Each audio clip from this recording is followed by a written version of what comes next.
Now back to the U.S. now. A penny for your thoughts. How about $3.7 billion for your votes? Well, that's at least how much cash candidates are expected to shell out for the 2010 U.S. midterm elections. That'll make it the most expensive non-presidential election year ever. Here to talk about why is Dave Leventhal from the Center for Responsive Politics. Now, is this really a big deal? Isn't it always the most expensive election year ever? Well, that's precisely what it is. It is not only the most expensive election year ever, but it shows a trend that's been pervasive for the past decade, that every time you have an election at the federal level here in the United States, you have more and more money being pumped into it. And a lot of people simply say that it's too much money, that the money is taking over the process, that if you're just an average person working every day, trying to go day to day, that you don't have enough say in the process and that it's being dominated by corporations and unions and trade associations. Well, that brings me to, where is all this money coming from? Aren't we in a recession?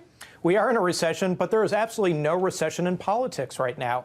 It's a situation where, despite the economy being as bad as it is, despite companies cutting back on jobs and whatnot, in fact, they're pumping more money into the political system than ever before. And that does sometimes come in the form of campaign contributions, but it also comes in the form of direct lobbying efforts, money that they're spending to come to Washington to try to influence members of Congress, the White House, federal agencies. And when you put that all together, it literally adds up to billions and billions of dollars every year. Well, yeah, and in 2009, lobbying surpassed prior records in terms of money spent despite the recession. And analysts said it was because of President Obama's activist agenda. Does that have something to do with the midterm election spending?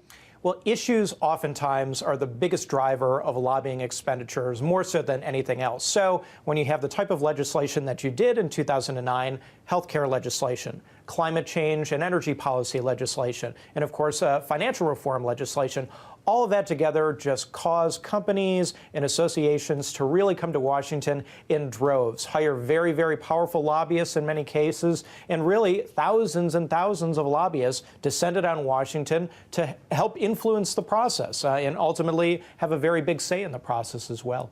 Now, also recently, we had that Supreme Court decision that allows corporations and unions to give unlimited cash towards political ads. So how does that factor into this $3.7 billion for these midterm elections? It doesn't, because we have no precedent for it. Our estimate is based on what we've seen in patterns over the past couple of decades that keep going up and up and up. And as we see it right now, at the very minimum, that $3.7 billion will be spent. With this new Supreme Court decision that's come down, in fact, we expect that there's actually going to, in reality, be a bit more. We just have nothing to hang our hat on, because this is a very brave new world, a decision that's just come down in the past couple of weeks. So at the end of the day, unions and corporations, if they want to write a check that's coming right from their corporate treasury and spend it on television and radio advertisements, supporting a political candidate, or conversely, opposing a political candidate directly, they can now do that where they never were able to do that before. Okay, all of this is all, kind of theoretical, but who stands to benefit here? Who's really going to make the most out of this $3.7 billion? Who's going to win here?